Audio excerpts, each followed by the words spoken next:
You are listening to a podcast of the Geek.io Media Network. For all of our shows and more, visit geek-io.net. And to help support the network, head over to patreon.com/geek.io. Hello, gentle listener. While Geek.io holds its talent to the highest standards, what follows will likely involve the sort of language usually reserved for sailors on leave. If you're of a delicate disposition, then perhaps you would consider a different podcast.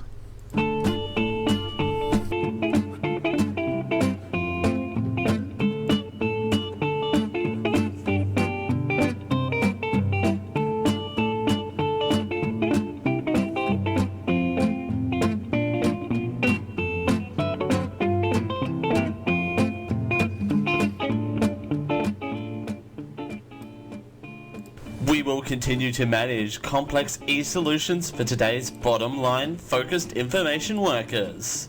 This is the Generic Live Show. Hello everybody and welcome back to the Generic Live Show. This is the Generic Live Show for you here today and always. Thank you so much for joining us here on another Generic Live Show adventure. It's a pleasure to be here. Apologies that we haven't been here. So what happened, story time, is that I did the 4 Parks 1 week video, episode video, same thing.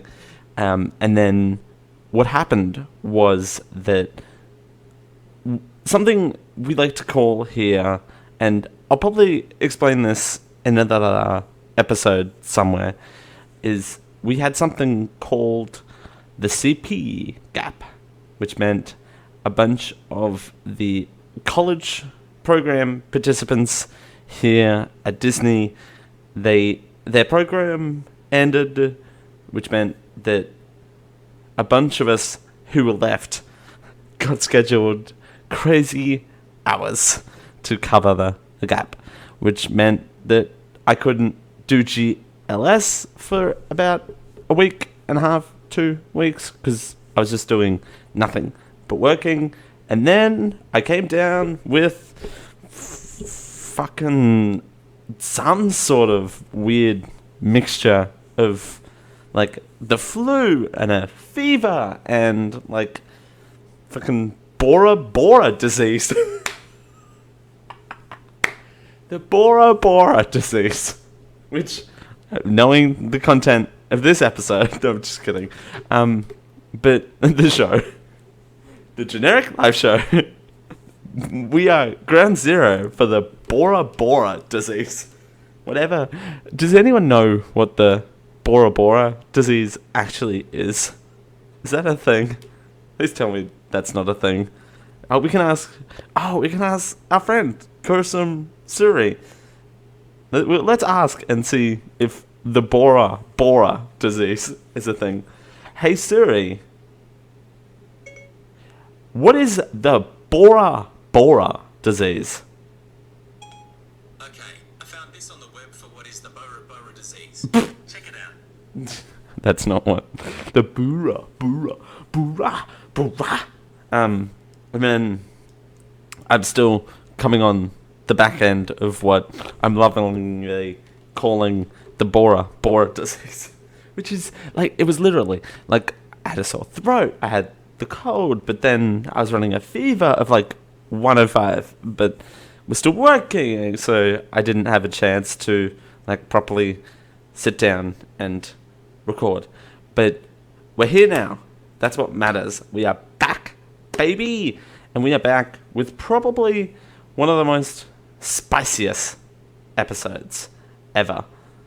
As you know, and I'm a man of my world. I'm a man of my world. Welcome. Hi guys, welcome back to my channel. This is my video. Welcome back to my world. Is that okay? Before we get actually started, I've missed this show.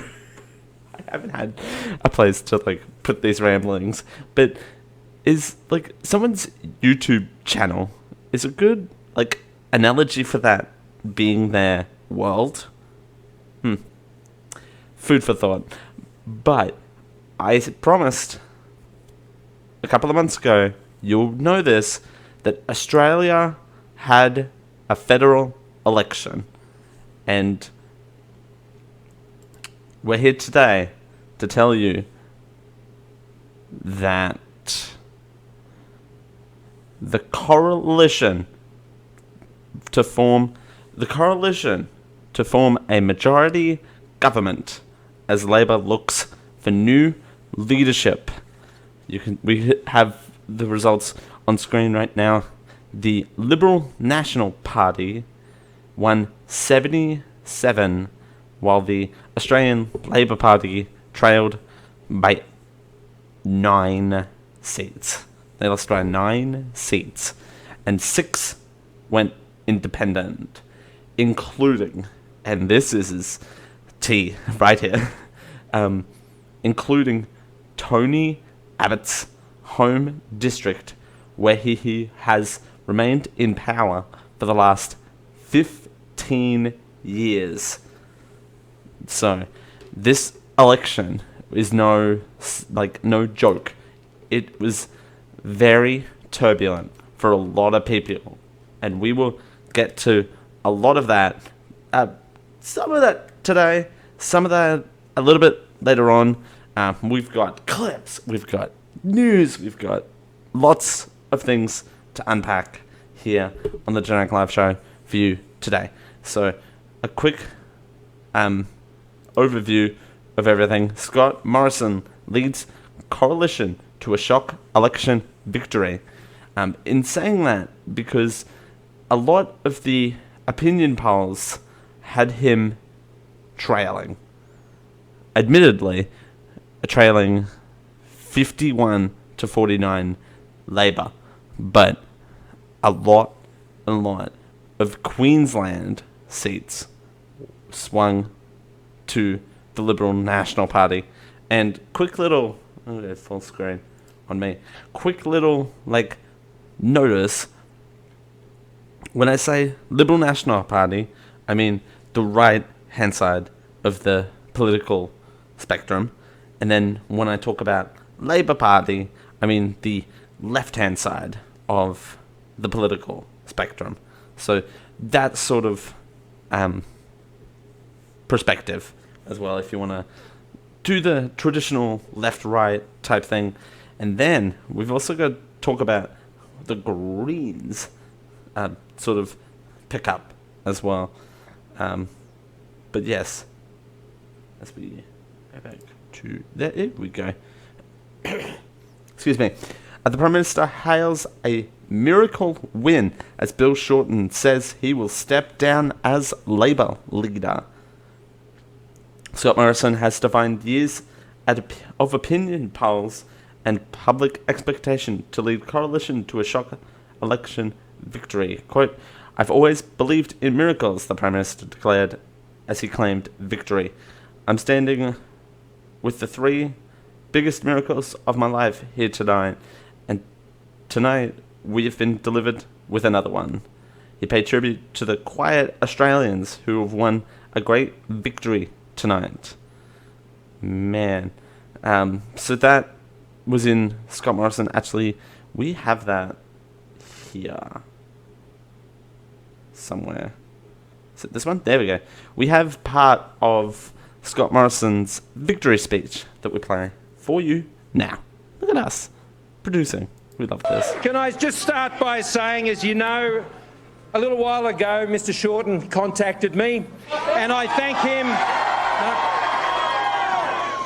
him very much in the spirit in which he made that call, and I thank him very much for his kind remarks to me and to Jenny and to our family, and I would like to wish him and Chloe and his family all the best and God's blessings.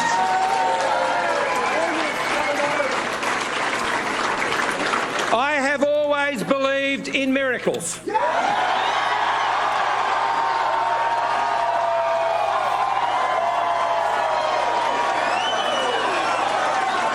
I'm standing with the 3 biggest miracles in my life here tonight.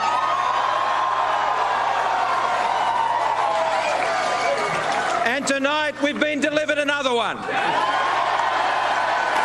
every single day, they are who we'll have right in front of us as we put in place and continue the policies which we know will keep our economy strong, to guarantee the essentials that Australians rely on, that'll keep Australians safe and secure, and most importantly, that will keep Australians together. We are an amazing country of amazing people.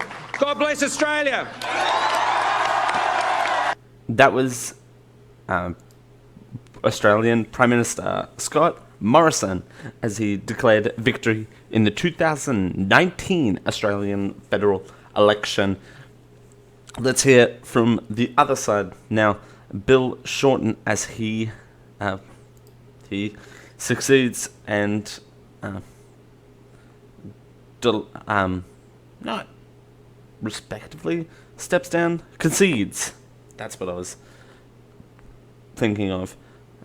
Bill Shorten and his concession speech at the at the Labor headquarters.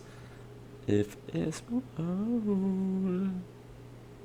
but yeah, he steps down right soon after Scott Morrison makes the call, and we have that for you now, and now.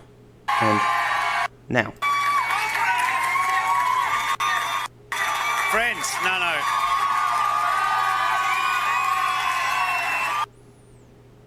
Friends.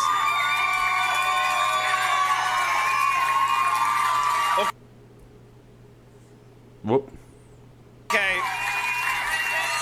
I appreciate that, thank you. Friends.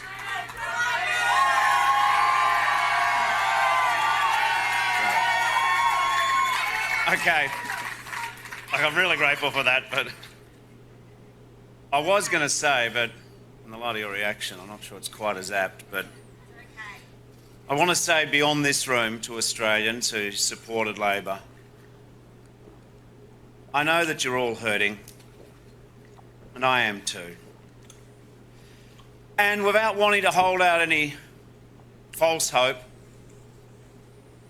while there are still millions of votes to count and important seats yet to be finalised, it is obvious that Labor will not be able to form the next government. And so, in the national interest, a short while ago,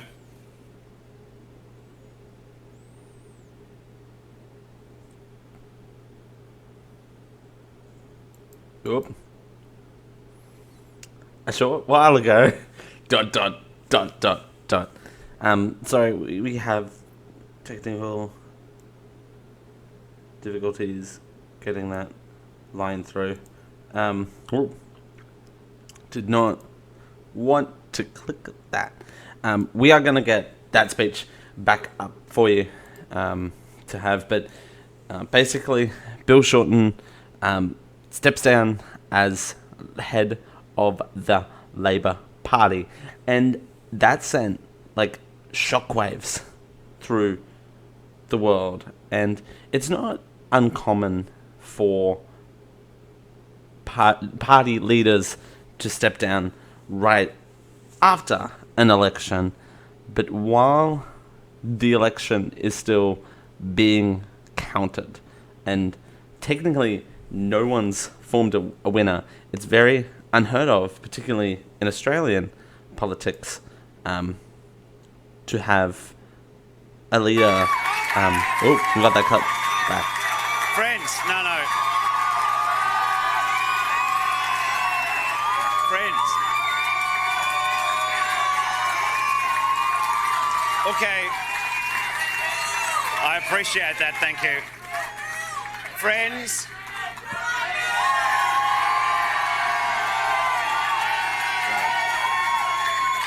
Okay.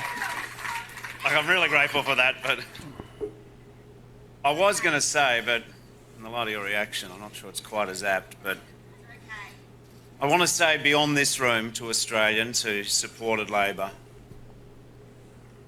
I know that you're all hurting, and I am too.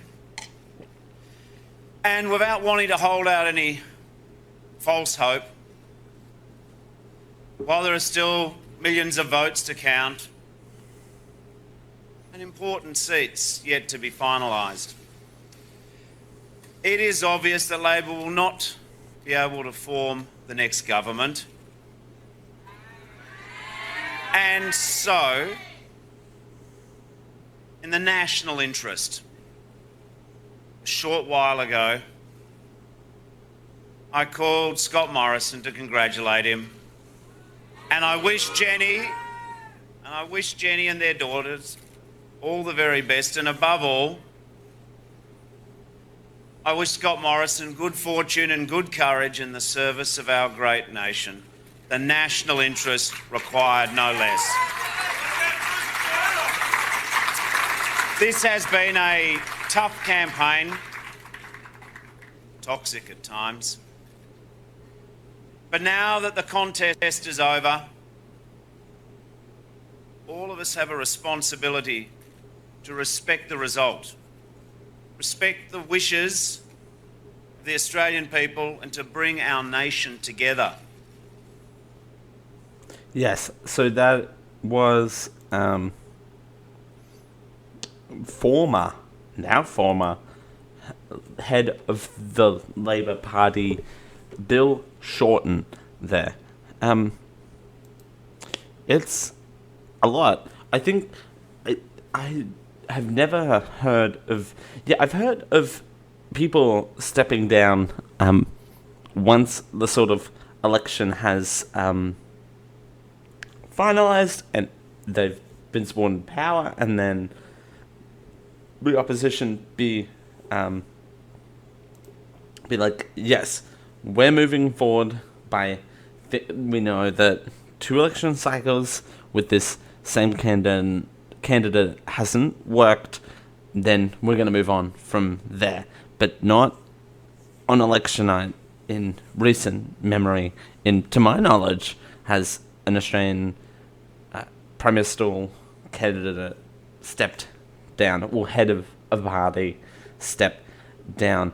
And that is huge. And I know Bill Shorten has been around for, I think, 2 election cycles now. So I understand that he's like, I'm going to let someone else have the spotlight.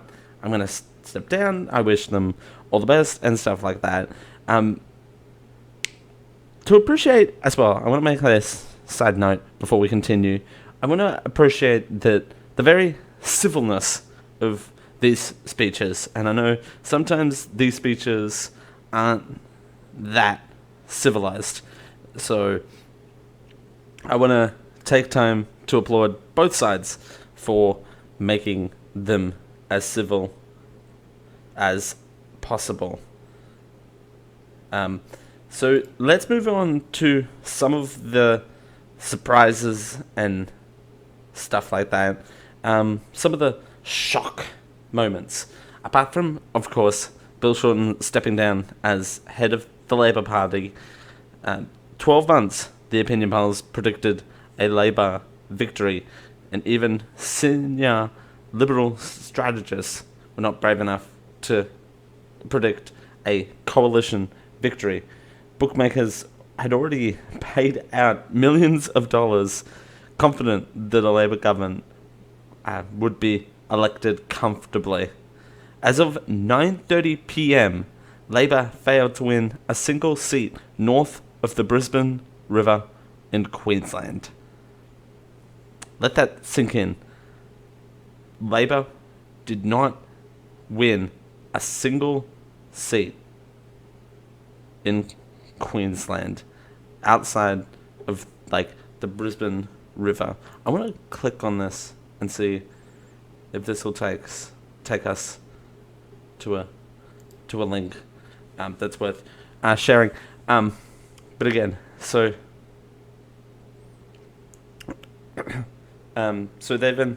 it got wiped out in Queensland which is rough. So outside of like the Brisbane River and stuff like that, it was insane that Labor had that much of a swing against Liberals had a swing against one state in Australia. We have a clip here from Peter Dutton. I think he talks about in this. I want to quote a former Prime Minister. His name was Paul Keating, and the quote was, "This is the sweetest victory of all."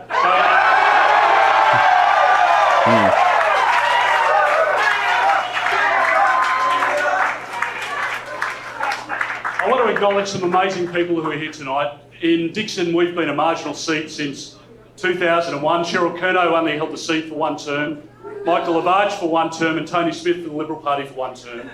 We've now been able to hold it for 7 terms, and that's because of your wonderful work.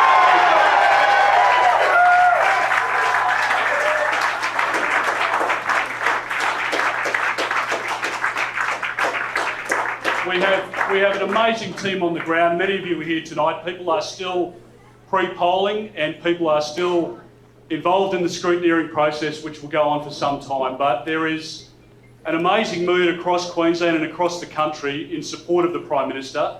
And I want to pay tribute to Scott Morrison tonight for his leadership.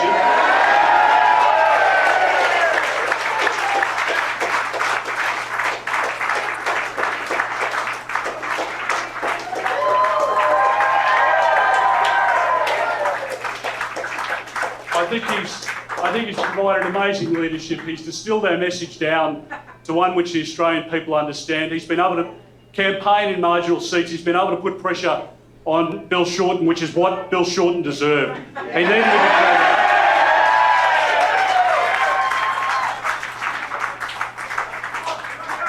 out. He needed to be called out, and he was. And to Scott Morrison's great credit, right across this great country, he's been able to spread a message of our vision for the future of this country, and people have overwhelmingly accepted that. And it's a great credit to him, to our leadership team, to everybody involved in this campaign.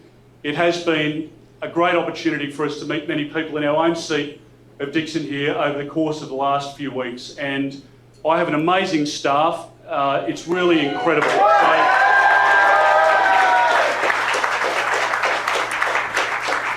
All right. He's not gonna say much other than that. I swear I had a clip of something else. But yes, so it was insane. I need to figure out, maybe it's this one. But you know, and I do have a map of showing you where the votes landed. Maybe it is this one. Maybe it's not.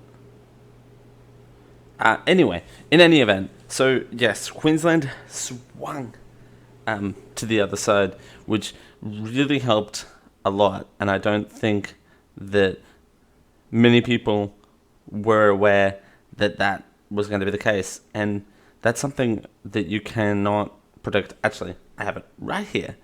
Here we go. Let's get this up. But yeah, so that's how the election basically played out. This dark red is Kennedy, and that's the Katter Party, which the Katter Party, I cannot believe he still won that electorate. But yeah, lots of blue. The National Party turned out in New South Wales. Look at this. Only a little bit of red down here, and then lots of red down here, and some national parties as well. And Tasmania being very, very swingy, which normally Tasmania is hard one way or the other way. It's never switchy like that. So something must have went down in Tasmania for it to swing that way. And the Northern Territory is technically the only state that won for Labor as a whole state. All the other ones went straight either Liberal or National Party. And by some margin too. Like very not by a small margin by any stretch of the imagination. This dark red, of course, the Katter party rather is very, very conservative. So it's very, very far off the spectrum. That's why it's like darker than all the other ones. But yeah, Australia, Labor Party really needed some more Queensland seats in order to win. So it just didn't pull out there, unfortunately. But that's what the map looks like from an outside point of view. All that blue. Look at that blue. Apparently, blue looks good on Australia? Question mark? I don't personally believe so, but everyone else believes so. But that was another huge upset as well. So another huge upset is that, again, like I mentioned at the beginning, is that Tony Abbott, political Mongol, loses his own seat to an independent candidate. And we're going to play a bit of her election speech. Her name is Sally Steggall. She won independent of the seat of Warringah, I think? Sure. Why not? That seems about right. Look, tonight, Warringah has definitely voted for the future.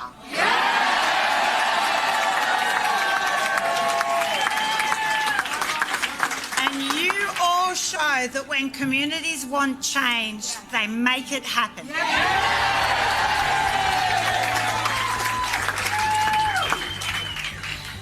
This is a win for moderates with a heart. Well, first I want to say to all of you that tonight we've got good news, and yes, we've got a little bit of bad news, but the good news is much more important than the bad news. The good news is that there is every chance that the Liberal National Coalition has won this election. And I can't say that it doesn't hurt to lose, but I decided back then in October of last year that if I had to lose, so be it. I'd rather be a loser than a quitter. I said 15. It was actually 25 years. So Tony Abbott has held that seat ever since 1994. And he lost it. This election to an independent.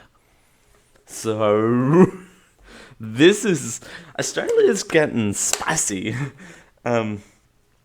So 25 years. I thought it was only 15, but no, it was 25 years. 1994, 705. No, independent candidate Sally Steggall win the Northern Beaches seat against Mr. Abbott. She must be ecstatic right now. Like, over the moon, ecstatic.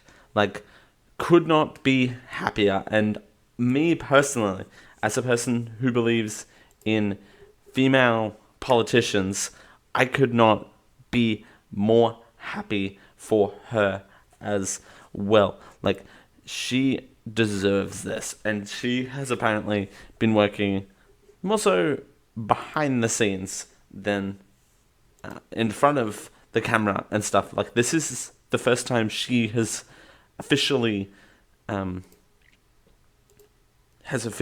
like been elected in any sort of office, but she's been working very hard behind the scenes to make change and stuff like that. We played that. We played that. We played that. Tony Abbott's not too cocky as he votes in. We'll play this. Why not? Whoop. Hello? Take that actually. Now let's just go over here. I'll grab one of them. Thank you. Are you feeling nervous, Mr. Abbott? Let's just go over here. Good to see you. Let's just go over here. Hang on. Pause. I like that political move. Let's just go over here and not answer that question. Let's continue. Good skills are pretty good. Hi, Richard. Good morning. How are you, mate? Tony. Good to see you. How are you keeping? Okay. That's good, mate. Good. Better it has, mate. Yeah. G'day, mate. Australia. That's what I said. I was saying there's a raffle, for the meat prize, and I said we're in a raffle today. Exactly. Well, let's see who wins. Let's hope the country's the winner. Yeah. Well, we should move forward, sir. Yeah, me too. No, last time Warringah wasn't such a ferocious contest. Oh, really? Tomorrow. This time, Warringah has been, I think, the most hotly contested. You know that colour there. Sorry, I don't know if you made out like any of that, but like that was Tony Abbott trying to make small talk. As like he is in line, and it's like I know. Okay, he's a politician. I get that, but it's also one of the funniest things where it's like he's trying to make small talk, and even after like 25 years of a political career now gone, he's trying to still make small talk. Well, you're working today, so it's more convenient to Thank you. I've been working today. Hey, what's your name, sir? I'm Abbott. Tony Abbott. Do you not know who I am?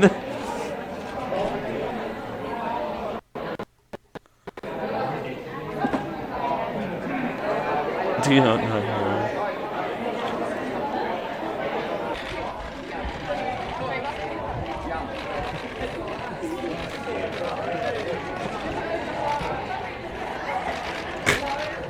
Okay, so for audio listeners, this is not translating as good as I would hope. But he missed. He went to put the ballot in, but missed.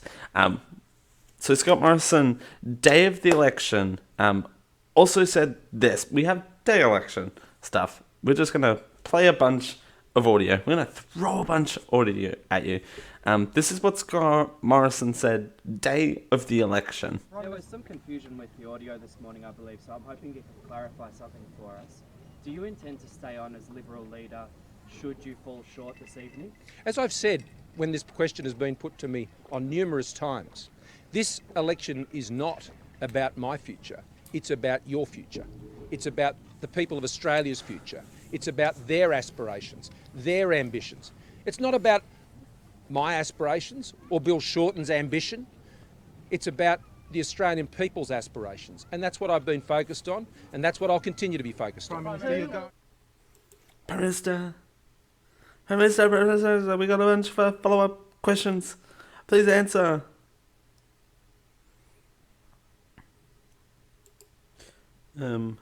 Oh God, we got Bill Shorten eating a hot dog. If we're interested in watching this. Phil, nice to see you. Likewise, it's not kitchen cabinet, but it is a school fancy. Yeah, there's good stuff here. Good as Annabelle's. Oh, yeah, no, better. Okay. So, quick little context. So, at Australian election booths, and this is what makes Australia the greatest country on earth, regardless of your political stance, is that oftentimes polling booths are at like primary schools, right? And what better opportunity than to raise funds for either the local charity of choice, or like funds for the school, or funds for like send little Jimmy who lives in a tin hut to sports ball carnival fun time. But they raise funds for like charitable events, quote unquote, but they do that by like doing what Australians love to take part in, a national pastime of having a sausage sizzle. And for the uninitiated, me personally, I like to partake in a sausage. Okay, that's not gonna translate well. Me just randomly saying I like to partake in a sausage is not, yeah, that's not gonna look good. But so they make like, it's basically like an all beef, not hot dog, but an all beef like a sausage, and in like a piece of bread folded, and onions, like barbecued grilled onions on top with a bunch of condiments. That's a sausage sizzle.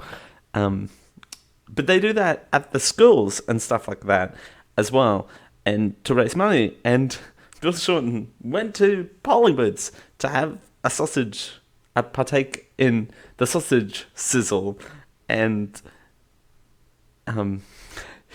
he was on like a cooking show on the ABC called Kitchen Cabinet. So that's what that joke is. That was a long way to explain a really bad joke. Better than have a little bit of warmth too. I've been up a bit early today, yeah. Thanks very much. Sorry, Bill. My son plays at Football Inter Oh, does he? Yes. It's a good club. Yes. Yeah. How's that? Oh my god, Thank the you. camera noises. Very good. He's eating bread. Chat with the kids, guys. Voting Labor. G'day. Nice to see you. Good to see you as well. Scam time, We you're a need your great local support, member. okay? Yeah. Need your support. Make sure the school's properly funded. Every time you take a bite, you hear the clicks go. Yep. God. Yeah, we've got to find some voters coming through here then. One of my crew. Yeah. Have you, boss? Yep. No, we stand at the corner. That's where we always stand. That's where we always So what does stand. democracy taste like? Pretty good. It tastes like a well-cooked sausage. Saving Meddy.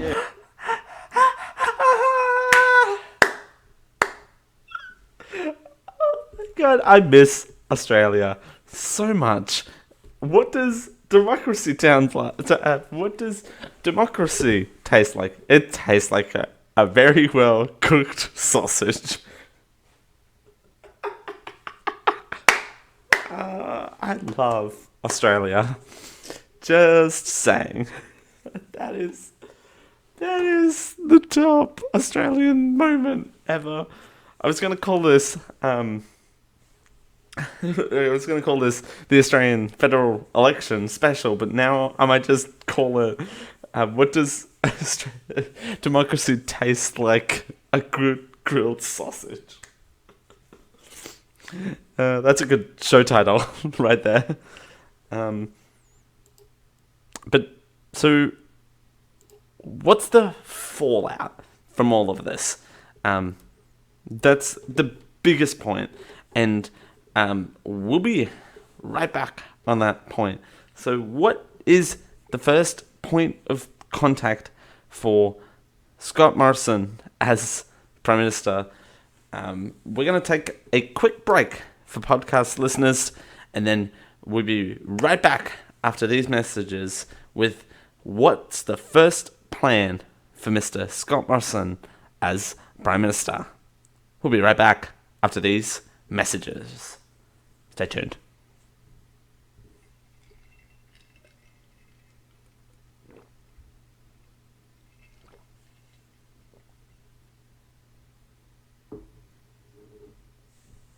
Alrighty, and we're back. Thank you, podcast listeners, for being with us. And it's a pleasure, as per always. If you want an ad-free experience, you can watch the show live Sundays at 5:30 p.m. Eastern on twitch.tv/ Geek Show. That's what I forgot for 2 seconds. You know, you don't record for 2 weeks and everything just goes to a pile of poop. So, Scott Morrison, elected Prime Minister, Queensland votes against Labor. Tony Abbott loses his seat after 25 years. So what is next for Scott Morrison? So here are his quote-unquote laundry list for the first couple of months in as re-elect Prime Minister. Fewer immigrants, cheaper power prices, tax cuts galore, a ScoMo,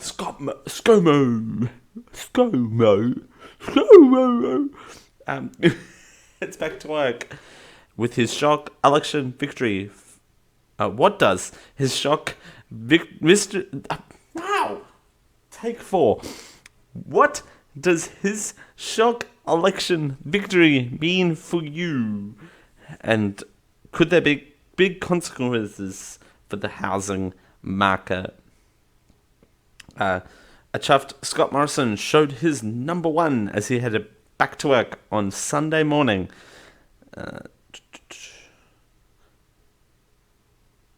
Let's see if there's anything they can give. There were promises few thought would happen as the Labor was considered certain to claim victory after months of government instability. All eyes have been on set of Labor's transformational policy agenda of scrapping negative gearing, aggressively fighting climate change, and cutting tax loops. But the coalition's miracle victory, despite polling predicting Bill Shorten, swept into the lodge, which means now it's being set to become actual law. Mr. Morrison declared his victory to the quiet Australians who care for Shorten's attacks on who didn't care for Mr. Shorten's attacks on the wealthy and did not want their bills to raise to focus on renewable energy, which is interesting. So let's tackle immigration. Scott Morrison put a 18,750 cap on the number of the humanitarian visas Australia would issue within 1 year, with the 60% of them would be for females. Interesting. It would boost the percentage of refugees resettled in regional areas from 30 to 40%, ease the pressure on crowded cities. This would take Australia's actual intake, expected the coalition cap to twice as early as the 1990s, from accepting 19,998 in the 1980s and in 2012-2013 and 21,968 in 2016-2017. We have a clip for housing. PM Scott Morrison announces the first home loan deposit scheme. I want more Australians to be able to realise the dream of owning their own home. We have already put strong foundations in place. A strong economy is, of course, critical to that. New first homeowners last year. That's a 9-year high. And the measures so far have included allowing first home savers to use their super fund to get a tax cut on their home deposit savings, meaning they can save up to 30% faster with exactly the same what they're taking out of their pay each week. Restricting foreign ownership and new developments in real estate and real estate more generally. We established the National Housing Finance and Investment Corporation that is directly lending money at low rates to support affordable housing projects by community housing organisations. And we're making more government land available, particularly defence land, for new housing, including more affordable housing projects. But we need to go further. It's hard to save for a deposit, especially with the banks pulling back and larger deposits of 20% now being standard. It's not getting easier. We want to help make the dreams of first home buyers a reality. So we have decided to go further at this election and pledge to adopt a scheme similar to what's been running by our Kiwi cousins in New Zealand for many years now. Our new first home loan deposit scheme, I announced today, will enable first home owners to buy their home with a deposit of down to 5%. This will make a big difference, cutting the time taken to save for a deposit by at least half and more. This will work by the government's National Housing Finance and Investment Corporation that I established as Treasurer, supporting these first home borrowers. That will include guaranteeing to approved applicants the additional loan amount taken out by the first home buyer to cover the difference between the lower deposit of, say, 5% and the 20% of the value of that property. This scheme would give preference to working with the smaller banks and the non-bank lenders to boost competition. Of course, the lenders will be still the ones lending the money. They would still do all the normal checks on the borrowers to make sure that they can meet their repayments. This isn't free money. The scheme will be available to first home buyers with an income of up to $125,000 or a couple with $200,000 where they are both first home buyers. The support would stay in place for the life of the loan, and when they refinance in a few years' time, when the equity increases, which it would under a Liberal national government, then that's when the guarantee ceases. But they've got their first leg on the first rung of the ladder.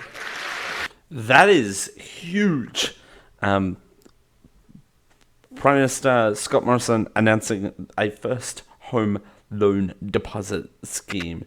The re-elected government would set up a 500. What is going on?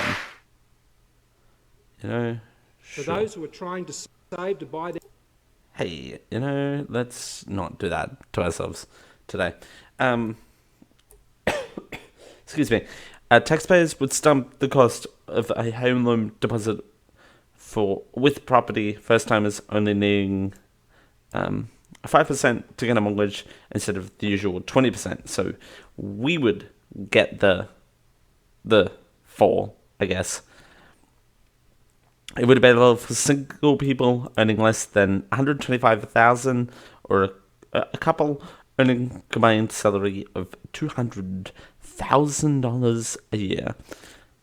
Let's get to power prices. So power prices, Mr. Morrison pledged to cut power bills by 25% by setting energy companies a price target that would say in families up to $185 a year. That's about all we have on that. Climate change. The government will stay in the Paris Agreement and spend $3.5 billion on a package to meet its targets. A $2 billion climate solution funds will provide cash for environmental projects for small businesses, farmers, and Aboriginal communities over 15 years. Foreign aid, Mr. Morrison budget last month slashed foreign aid by $117 million to just over $4 billion a year, and focused it on the Pacific Islands and with cuts to Asian countries. Income tax. We cut taxes by $158 billion over 10 years by doubling tax offsets for low and middle income earners and tinkering with thresholds. I don't like that sentence at all. Do not tinker with my threshold. That doesn't sound right either. Families. The government agreed it means test childcare subsidy had already made childcare more, quote, accessible, and affordable, and acceptable, I guess, for more than 1 million families, with the typical family costing $1,300 a year better off since the beginning of July of 2018. Industrial Relations Coalition will keep its plan to cut penalty rates, but promised jail for employers who exploit workers and establish a registry for dodgy labour hire companies. Health. Mr. Morrison's will spend $461 million on youth and mental health and suicide prevention for more and more for Aboriginal mental health, as we're going to push through here. Education, Catholic independent schools will get a $4.6 billion worth of extra funding, with $520 million will be spent funding 80,000 new apprenticeship and improving vocational education and training. The pedophile register, I know this is dark, a $7.8 million national child sex offender register will be rolled out by the coalition government. I can't believe this is not already a thing, but, you know, Australia, we slow. Transport, the government will spend, $100 billion on various transportation and infrastructure projects around the country. Most of this is not with new money.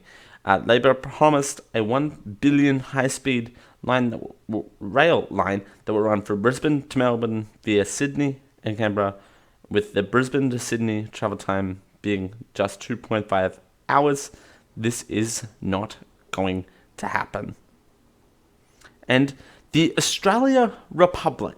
Hey, remember this happening? Remember when Australia wanted to separate from the Queen? Remember that? Mr. Shorten promised to hold a public vote in 2021 whether it should become a republic. It'll likely to be followed by a referendum, likely followed by a reform, which is the type of the model of a republic Australia would adopt. This is not happening, as the government supports status quo constitutional monarchy of the Queen. So, nice try on that one. I forgot that was a thing, and I think we covered it on this show, is that Australia wanted to become a republic, and that got canned. I forgot about that. So that's about all we have for the Australian election. It was very rapid fire, and this episode's gone long, and I know, and we'll be back to the regular format momentarily. We do have a couple of special episodes coming up for you guys, so that would be exciting, like segments that are now full shows. So we're looking forward to that coming up. Like, that'll be close to August time, where I won't be able to record, but I'll probably bank a lot of episodes and just boom, boom, boom, boom, boom, push them out. Hopefully, we're hoping. So, thank you everyone for joining us. What did we learn today? We learned that democracy tastes like a good barbecue sausage. Grilled sausage. Sorry. Democracy tastes like a good grilled sausage. We learned that shock elections are still a thing in the 2010s. So, and it's not like there was... Yes, it seemed like a toxic campaign, but it was also less so that, and more so the Australian people were very unsteady as well. So you got to take that in consideration. We also learned that Tony Abbott lost to an independent since holding his seat since 1994. Oof, that was rough. Thank you everyone for listening. Everyone have a great day out there, and we'll see you all next time. Where you can support the show, you can support this show and everything we do over on Patreon, over at patreon.com/geekio. You can watch the show live Sundays. Wow, not Tuesdays. Sundays, 5:30 p.m. Eastern on twitch.tv/geekio show. That's about it. You can email the show anytime. show@geek-io.net. You can put GLS, Generic Live Show, or Grilled Grilled Democracy Sausage in the subject line. It'll get to me. But other than that, thank you everyone for joining. You can follow me on Instagram at the Dale Campbell. That's THEDALECAMPBELL. For Dale Campbell, which is me. We'll see you all next time. Bye for now.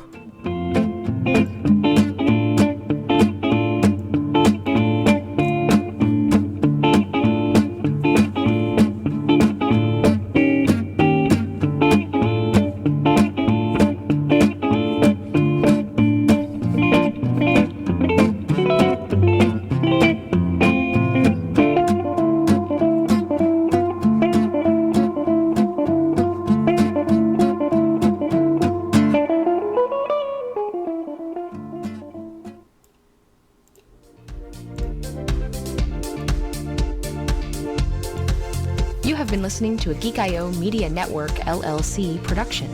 Would you like to convert that to pounds? Copyright 2019.